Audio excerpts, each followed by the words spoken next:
London. East London.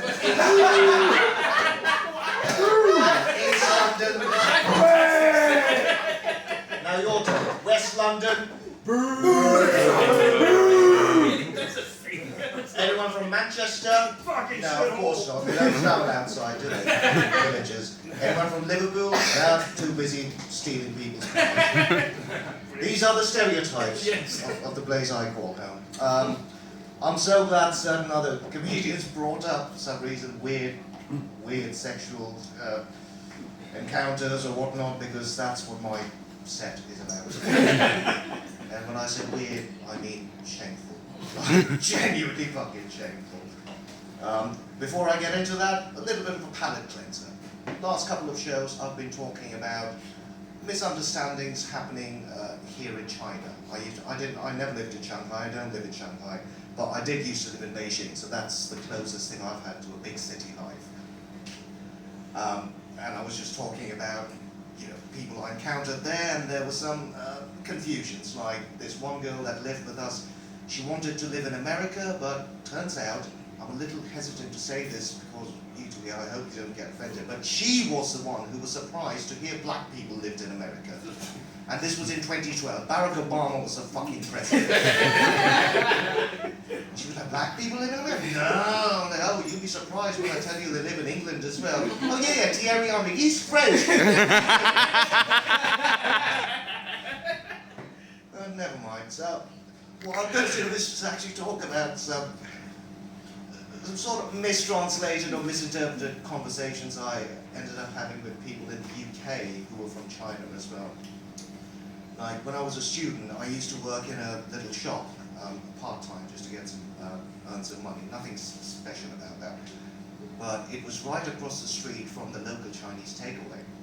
And it was very popular, very nice. I can't remember the name of it, but I have a feeling it either had the word golden or dragon in it. Okay. It was either dragon or golden. But I'm not sure if it was golden dragon. It might have been golden shower. Let's just go with golden shower for the purposes of this. Okay, golden shower, but hey, their fish and chips were the saltiest. I don't think that joke even works, but just because I said saltiest. Yeah, okay, fine. But this is not a word of a lie, right? This guy came into the shop. I was working behind the till. And he's just walking up and down the aisle. And unless he talks to me, there's no reason for me to bother him, so I just carry on. That's just the way it was. Plenty of people came in, So, just working behind the till, but then he comes up to me, and by the way, I'm going to try and do a bit of a Chinese accent just to keep it accurate. Bear with me, I'm not trying to be offensive. This is how I remember him sounding. He comes up to me, he goes, "Excuse me, you have come." What? Yes, you have come. That's exactly what he said to me. You have come. Like, how did you know? I thought I might. I'm very careful about these things. Now, how can I help you? You have come.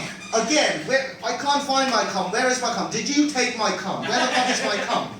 What the hell, man? Just tell me. He isn't even discreet. There are kids in the aisles for children's magazines. It's 2 in the fucking afternoon. They're going, "Mummy, can I have these cards?" And he's like, "Excuse me, you have come." And I'm like, I will apologize if you tell me when and how. I don't remember. Was there a date rape drug involved? Did I date rape myself? If you just tell me. Eventually he did. He just did me the favor of miming his question. "You have come." He meant to fucking come. And that was a stake to the heart, because I was bald even 10 years ago. Fuck you. Speaking of, staying on the subject of cum, masturbation, I have a maid who works with me in this local school that I work in Jinhua. And he constantly talks to me during the week about how he's holding off on masturbating. Because apparently, this is his logic, not mine. I'm just the messenger. The masturbation messenger, or the non-masturbation messenger, I don't know. He keeps telling me, "Oh mate, he'll have a cigarette from me. Oh mate, I haven't been wanking this week." Well, congratulations. Why are you telling me this? His theory is, it helps him recruit more students in the demos.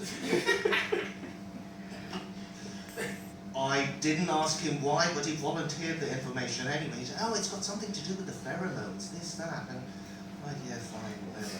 But the reason whatever he does, it's fine. The reason I'm telling this story is because I actually need to take a leaf out of this book just to work on my own willpower. Because I was masturbating today and it was just horrible. Because it wasn't even in my room. It was a room, just not my room. Let me clarify. It was not just my room. It was a dormitory with 4 bunk beds. And there was me in the room and 3 other people. And I was just basically self-raping myself. And you might think, oh, well, don't talk about it. You do it, but don't talk about it. But the problem is, it was in the dark, but I forgot to even turn off the lights. So there's blinds around the bed, and there was basically a puppet show going on of me self-abusing. Tears streaming down my face. I knew this was wrong, but I was still trying to keep quiet, so other hand on my mouth, I was self-raping myself. It's the lowest point ever, until I tell you what I was watching while I was doing that. You think it was porn, it wasn't. It was highlights of last year's Cricket World Cup with England won. If that's not the lowest you'll ever be, I don't know where the bottom line is. Anyway, I think I'm out of time. Thank you very much, you've all been great. Woo!